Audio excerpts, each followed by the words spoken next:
is Sherry. I'm 5 years old. So today I'm going to be talking about Unit 3, Basic Principles of Social.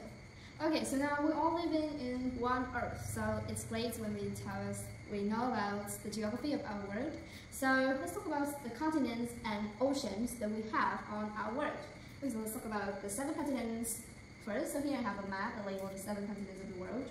We have North America, South America, Europe, Africa, Asia, Antarctica, and Australia. Okay, so now let's talk about some of those continents a little bit more clearly. Okay, so North America. North America and South America are actually a continent, and North America is on the north and South America is on the south. So North America is in the northern hemisphere and the western hemisphere, and it contains some countries such as the United States of America, Canada, Mexico, Greenland, and South America is south to the North America. So in South America they have some countries such as Brazil, Argentina, and so on. So we also have Europe. Europe holds 11% of the population in the world, and it's home to many countries, many modern countries such as England, France, Italy, and here is Europe in the map of the world. Europe is directly north to Africa and is next to Asia. Okay, so we also have Asia next to Europe, right? So Asia is the most populated continent in the world, but also the biggest continent of the world because it's actually the biggest. You see here the land part of it of the world, the green part here, a lot of green. So Asia is home to the world's biggest country, Russia, and also the world's most populated country, India. And Asia is next to Europe, Australia, and Africa. Okay, so now let's talk about Africa a little bit. So this is Africa. This is the second populated continent and also the second largest continent in the world. So Africa is directly south to Europe and next to Asia too. So here is, I don't remember, it's Turkey, right? So Turkey is actually part of Africa and part of Asia too. And another continent we have is Antarctica. Antarctica is actually like a continent that is in the southernmost of the earth that actually it's an uninhabited place. Like not a lot of people live there. No, not live there. Like scientists just live there because they want to study about the Antarctica area. Like not because they want to live there, just because of their jobs. They want to study about that area. So here, you see here is on the bottomest parts of the earth. And we have our last continent, that is Australia. So this is Australia. So Australia is a continent, but it's not made of a lot of countries altogether. Australia is an individual country that is also a continent. So we have Australia here, home to originally from Blackpink, and here is actually next to Asia. And so Australia, so the most famous cities in Australia is Sydney. Okay, so now we have talked about 7 continents of the world. We also have the oceans. So there are 5 oceans on the Earth. That is the Pacific Ocean, the biggest one, the Arctic Ocean, the Atlantic Ocean, the Indian Ocean, and the Antarctic Ocean, or you can say like the Southern Ocean. So the Southern Ocean kind of like in the 1,000 years ago, scientists have not said that have not made it before, but in the previous year now, scientists have added into the the ocean in the world, and it becomes the Southern Ocean. The Southern Ocean is actually kind of the mix of water in the Pacific Ocean, the Atlantic Ocean, and the Indian Ocean, because it's mostly the bottom of these oceans actually near Antarctica.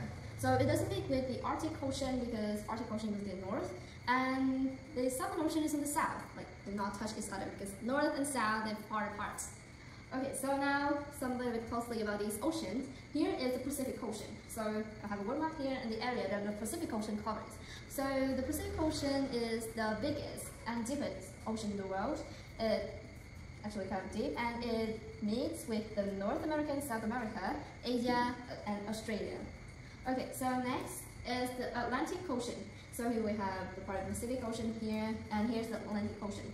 It's also the second largest continent in the world, largest ocean in the world.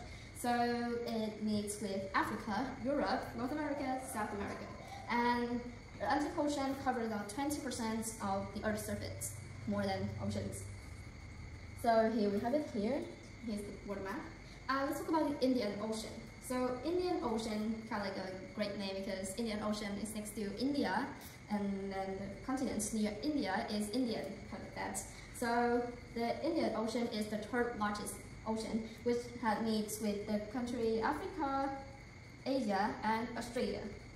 And here is the Arctic Ocean. The Arctic Ocean is on the northernmost of the Earth, not mixed with the southern parts of the Earth, like it's on the north and south difference. So the Arctic Ocean is actually the smallest, really small a lot than the Pacific Ocean. And it's also the smallest ocean because it's on the top of the world, and they kind of like a lot of mountains there, and so it's shallow, it's really hard to move. Okay, and here is the Southern Ocean. So like I said, the Southern Ocean is the mixed ocean with Pacific water, because part of here, Atlantic and Indian Ocean mixed together that creates the Southern Ocean. Okay, so now let's talk about latitude. So here is the line of latitude. You see here, latitude are the parallel lines that runs from left to right, or you can say like from east to west, that have come to separate the northern hemispheres up there and the southern hemisphere. Okay, so you kind of like the smallest degree that we can measure in latitude is 0 degrees, and the maximum degrees that we can measure in latitude is 90 degrees, and up to the hemisphere you have, like 90 degrees north or 90 degrees south. Okay, so let's write some degrees of latitude. But first, when we talk about latitude, scientists have say that the parallel lines. So the parallel lines are the lines that are straight to each other and never intersect. They never touch each other. They run forever, run all space, and they never intersect. So 30 degrees north. So how to write latitude? 30 degrees north. We have 30 with the degrees marked, so actually like an O, small O on the top of it, and then the name of the hemisphere. We have like north or south for latitude. 28 degrees south, 28 with the degrees and then an S represent for south. And 90 degrees north is 90 degrees and an N to represent the northern hemisphere. And now longitude. So here is the longitude.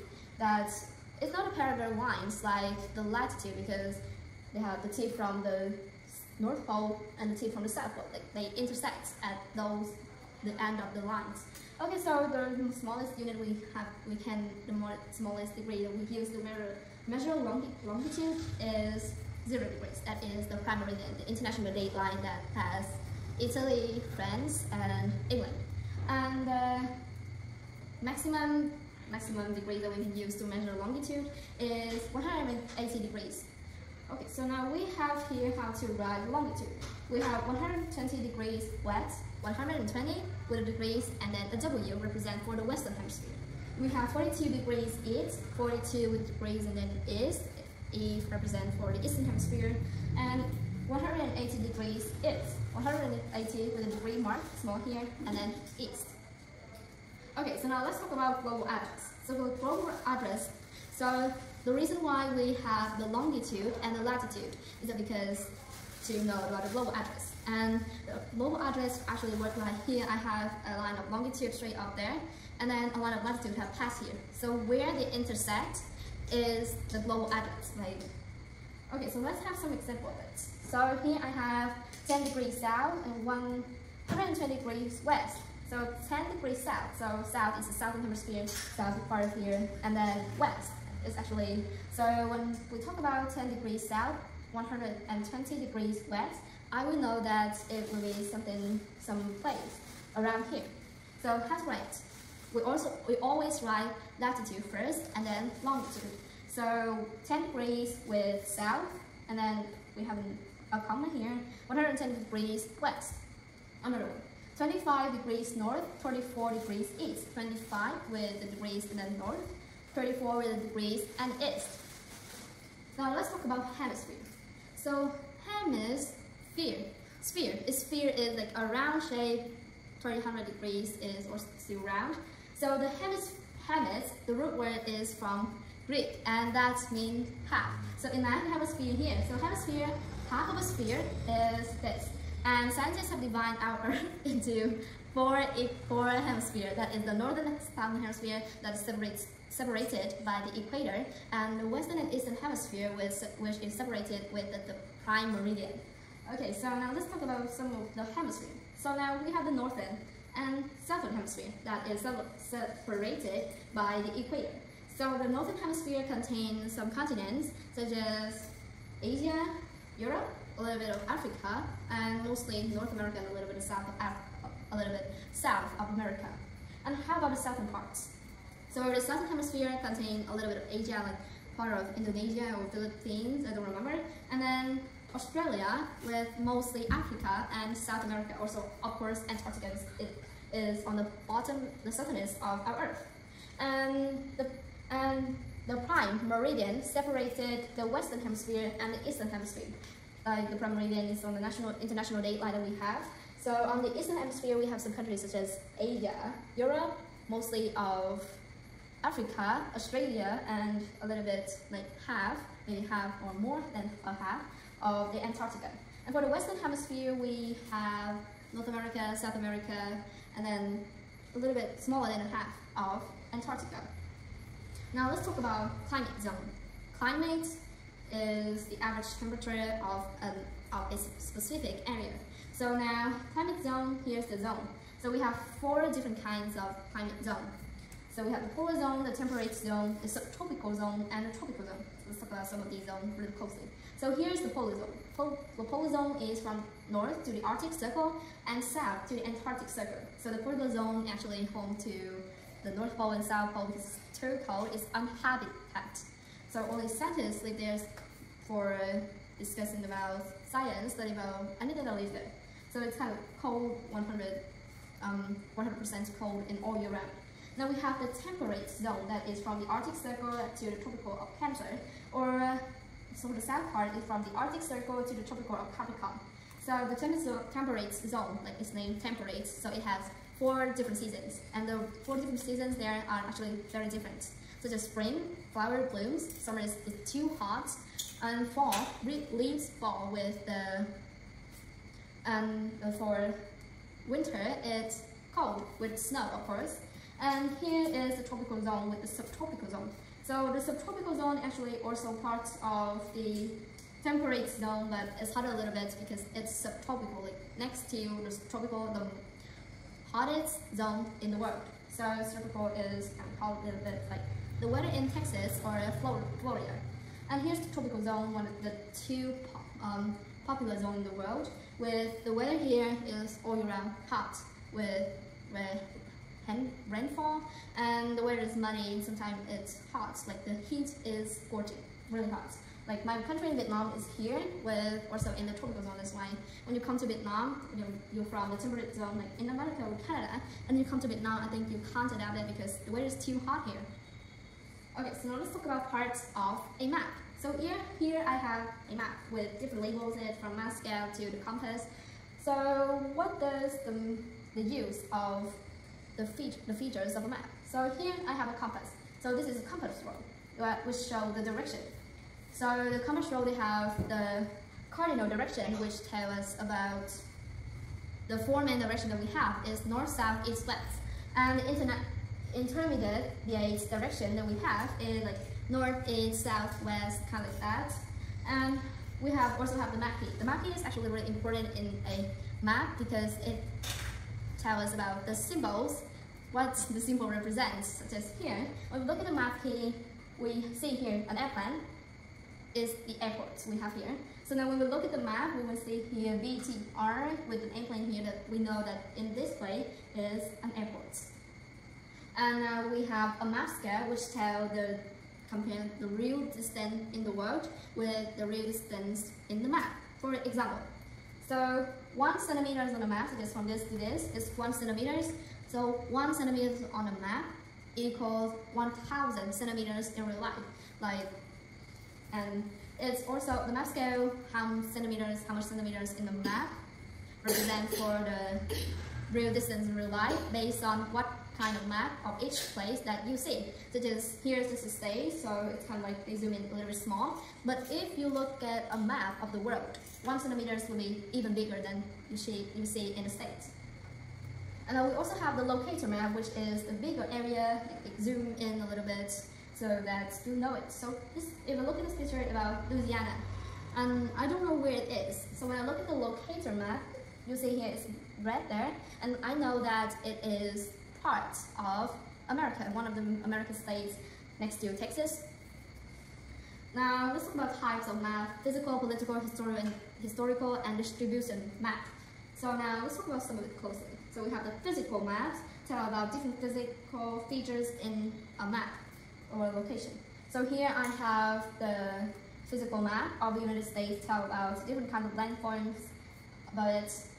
And here is about the area of water that is in the world. We also have the vegetation, about how much green, how much tree, how much forest in a specific area. And we also have the temperature map, tell about is this place cold or hot, and the average temperature of it.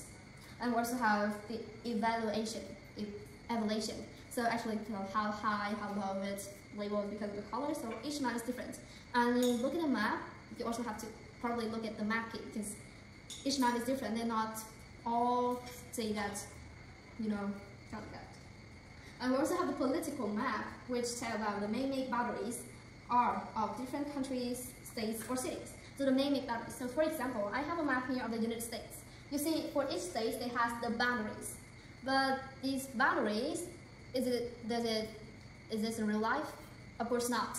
These are just man-made boundaries that people make to represent, to tell the area of each state. So this is not in real life. Like here in New Mexico and Texas, you meet here, they don't have a fence, a big fence to separate New Mexico or Texas. It's just the man-made boundaries.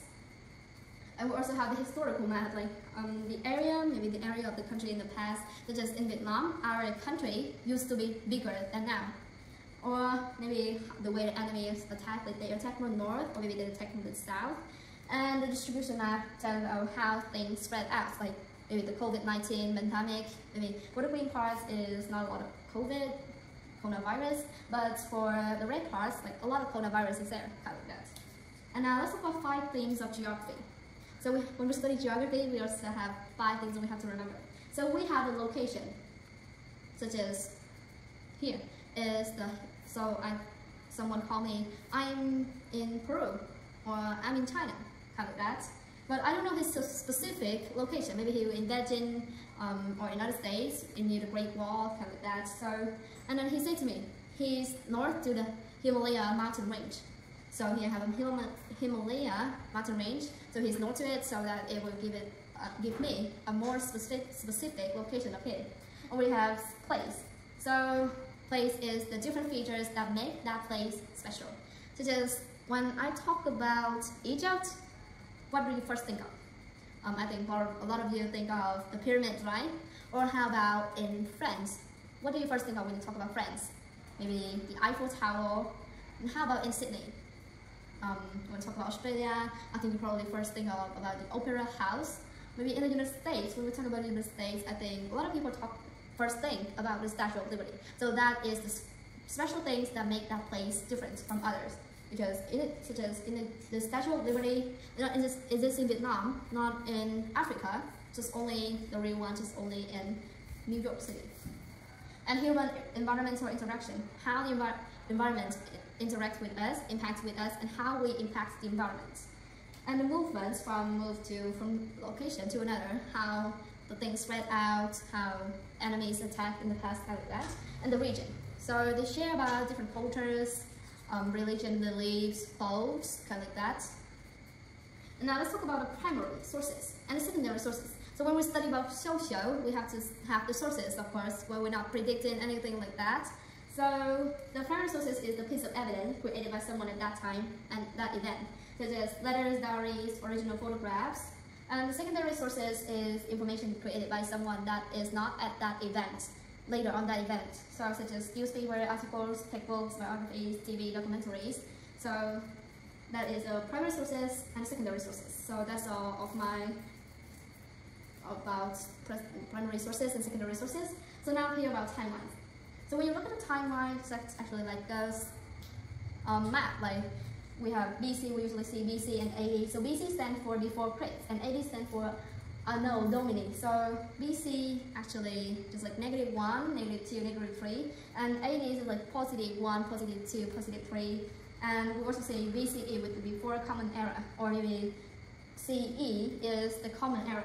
Okay, so I have a timeline of the Chinese dynasty, such as the Chinese dynasty, the first dynasty of Chinese is the Quynh dynasty, have ruled China from 221 to 206 BCE, 15 years. And then the longest dynasty of China is the Han dynasty that ruled from 2006 when the Quynh dynasty had fallen down to 581 CE, about 4 centuries. That is sort of one of the greatest dynasty of all time in China.